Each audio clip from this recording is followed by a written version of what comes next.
Hi Leute, schön, dass ihr eingeschaltet habt. Ich sehe mir heute den Film Hardcore Henry an, der am 14. April in den deutschen Kinos anläuft.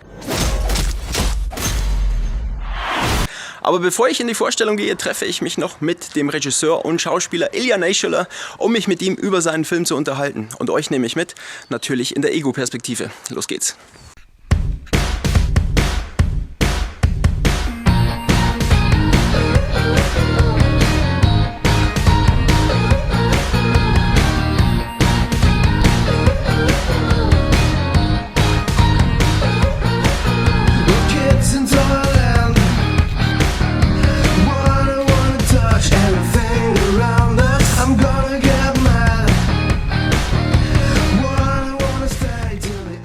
Hey Ilya, thanks for your time. I haven't seen Hardcore before, but I will watch it tonight and I'm really excited. What can I expect?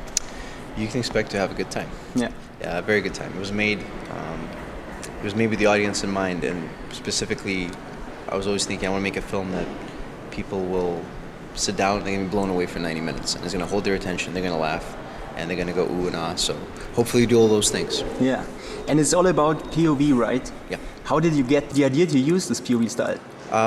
Originally I did music videos before. Yeah. And it started when I was on a trip to Italy snowboarding, and I bought a GoPro and I recorded myself snowboarding, and I suck at snowboarding. Okay. So I gave it to a friend of mine who's a parkour guy, Sergey, and he just shot some stuff running out in his backyard. He brought it back to me and said, I don't need it either. And I looked at the material and it just looked kind of interesting just when people are doing simple, like non-snowboarding, non-extreme sports stuff. And I said, let's make a music video. We shot, I think, for like $300. Just got our friends, bought some pizzas, and just shot for like 3 weekends.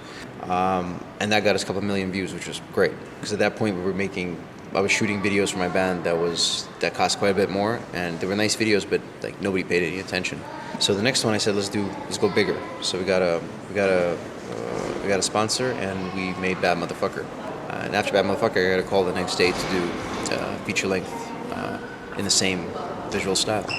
And people are already comparing you or your style with Quentin Tarantino. What do you think about that? Look, it's incredibly nice to hear. Yeah. I think it's a little premature, to say the least. I don't think I'll ever be able to write as good as Tarantino, but I think I'll do a lot of things better than Tarantino. It's okay. We'll see. I think a couple movies down the line, people ask me that question, I'll be like, well, now you know. So.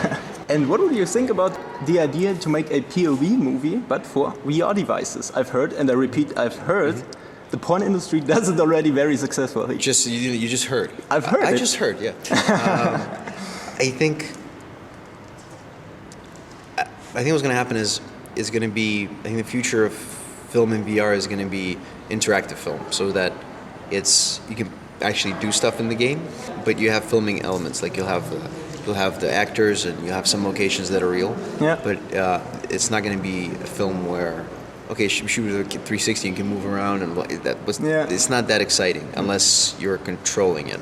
Yeah. So it's kind of like I've been playing around with VR, and there's some interesting things happening there. But the question is, would people go to theater? Do they all put on the helmets, or do you do it for home? I mean, because I like the sort of the cinematic experience, and that's.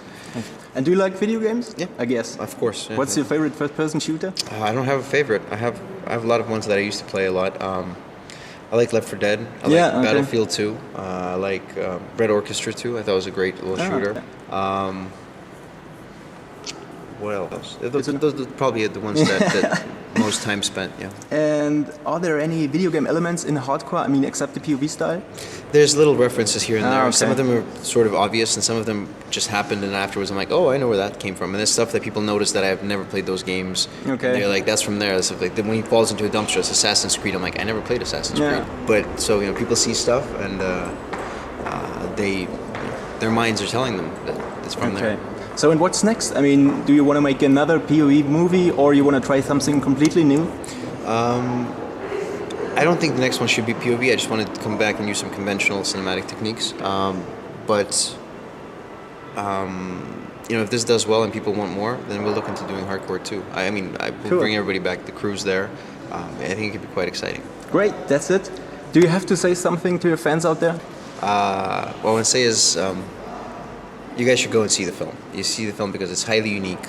It's never been done. You're going to have a very good time.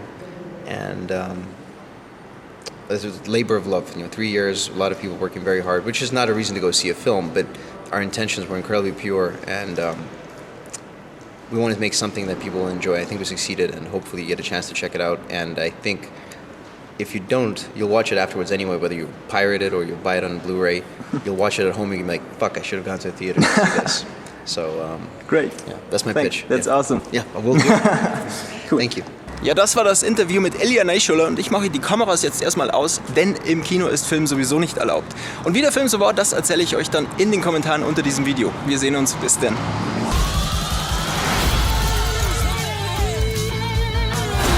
Stop